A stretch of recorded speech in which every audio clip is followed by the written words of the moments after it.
Halo, selamat datang lagi di pembahasan mendalam kita. Hari ini, kita mau fokus ke satu ide kunci nih dari bab 21 buku Loved.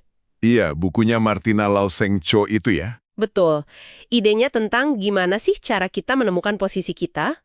Kita kan sering banget ya dengar istilah positioning, terus messaging. Sering banget. Udah kayak buzzword gitu ya. Nah, iya. Misi kita sekarang ini mau coba bongkar dikit nih.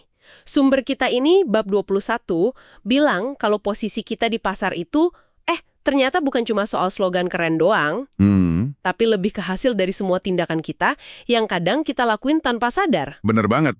Dan ini penting banget, krusial malah. Soalnya di dunia yang udah penuh sesak informasi gini ya, Iya, gimana orang ngelihat kita, persepsinya, itu sering jadi penentu duluan, bahkan sebelum mereka nyoba produk atau ide kita. oke. Lebih rumit dari sekedar kata-kata yang kita pilih. Oke deh, yuk kita kupas lebih dalam. Bab 21 ini kan bilang positioning itu bukan cuma pesan yang kita tulis. Maksudnya gimana tuh? Iya, jadi sumbernya bilang positioning itu kayak hasil akhir, akumulasi dari semua aktivitas go-to-market. Semua aktivitas? Apa aja tuh contohnya? Wah, banyak. Mulai dari cara tim sales, ngobrol sama klien, fitur apa yang kita prioritasin buat dikembangin. Oh, sampai ke pilihan fitur ya? Iya dong. Terus, gimana kita nanggepin keluhan pelanggan? Responsif atau enggak? Bahkan harga yang kita pasang. Harga juga ngaruh ke positioning. Banget. Sama siapa kita kerjasama, mitra kita siapa. Nah, semua ini tuh kayak ngirim sinyal gitu ke pasar. Sinyal ya? Ya, sinyal yang secara kolektif ngebentuk persepsi orang, ini produk tentang apa sih? Buat siapa sih? Nah, si messaging atau pesan pemasaran itu, Itu cuma salah satu bagiannya aja gitu. tepat. Itu cuma salah satu artefak, satu output aja dari kerjaan positioning yang jauh lebih gede dan mendasar. Bab 5 juga nyinggung ini sedikit. Wah, jadi ini lebih kayak bangun reputasi ya, lewat semua interaksi kita. Bukan cuma bikin kampanye sesekali. Persis.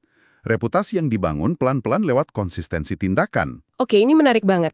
Kalau gitu, kalau positioning itu dibentuk sama semua hal operasional kita sehari-hari, ini nih yang bikin penasaran dari bab 21. Apa tuh? Kenapa justru bikin pesannya, slogan spesifiknya itu kok rasanya susah banget? Padahal kan kayaknya cuma ngerangkai kata-kata aja gitu. Itu pertanyaan bagus. Justru karena pondasinya luas, bikin pesan yang benar-benar kena, itu susah. Butuh pemahaman yang dalam banget soal pelanggan dan pasar. Pemahaman mendalam ya. Iya, ini fondasi satu yang dibahas di buku ini. Kita harus tahu banget apa sih yang udah mereka percaya, apa masalah utama mereka, Pain points-nya ya. betul, dan di mana ada celah pemahaman yang bisa kita isi.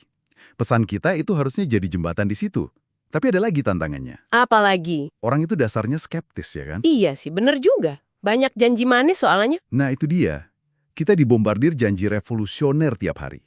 Terus, kalau mau coba sesuatu yang baru, apalagi teknologi, itu selalu ada biaya buat pengguna. Biaya. Maksudnya bukan cuma uang kan? Bukan cuma uang, waktu buat belajar, usaha buat adaptasi, risiko kalau ternyata nggak cocok atau nggak sehebat klaimnya. Oke, nangkep. Nah, pesan kita itu harus kuat banget buat nembus rasa skeptis alami itu. Makanya pesan yang generik, yang gitu-gitu aja, sering gagal ya. Kayak contoh Expensify itu kan. Ah iya, contoh bagus tuh dari bab 22. Expense reports that don't suck.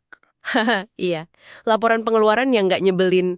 Itu kan spesifik banget, jujur, dan langsung kena ke rasa frustrasi orang. Tepat, itu nunjukin mereka benar-benar paham masalah penggunanya. Bukan cuma bilang, platform manajemen pengeluaran terbaik gitu. Iya, kalau gitu kan siapa aja bisa ngomong ya. Nah, pesan yang bagus itu bikin pelanggan ngerasa, wah, mereka ngerti gue nih. Itu bukan daftar fitur doang. Jadi proses nemuinnya ini yang makan waktu ya. Iya, butuh riset, dengerin pelanggan, testing, iterasi terus-menerus. Kayak yang ditekankan juga di bab 11 sama 22. Bukan kerjaan semalam jadi. Oke, jadi kalau kita tarik kesimpulan nih, buat pendengar kita, apa artinya semua ini buat Anda?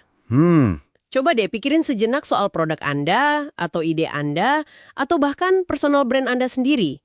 Ingat, posisi Anda di mata orang lain itu Bukan cuma dibentuk sama apa yang Anda omongin secara sengaja ya. betul, tapi justru lebih kuat dibentuk sama semua yang Anda lakukan, konsistensi tindakan Anda, pengalaman nyata orang lain sama Anda. Nah, ini jadi muncul pertanyaan penting nih buat Anda renungkan lagi nanti. Apa tuh? Coba pikirin deh, di luar pesan resmi yang Anda coba bangun, tindakan-tindakan apa aja, mungkin yang kecil-kecil atau yang nggak Anda anggap marketing, yang saat ini mungkin secara nggak sengaja lagi ngebentuk persepsi orang tentang Anda. Wah, dalam juga ya pertanyaannya. Iya, gimana pilihan Anda sehari-hari, cara Anda merespon email, atau bahkan produk yang nggak jadi Anda rilis, itu diam-diam ngebentuk posisi Anda di benak mereka.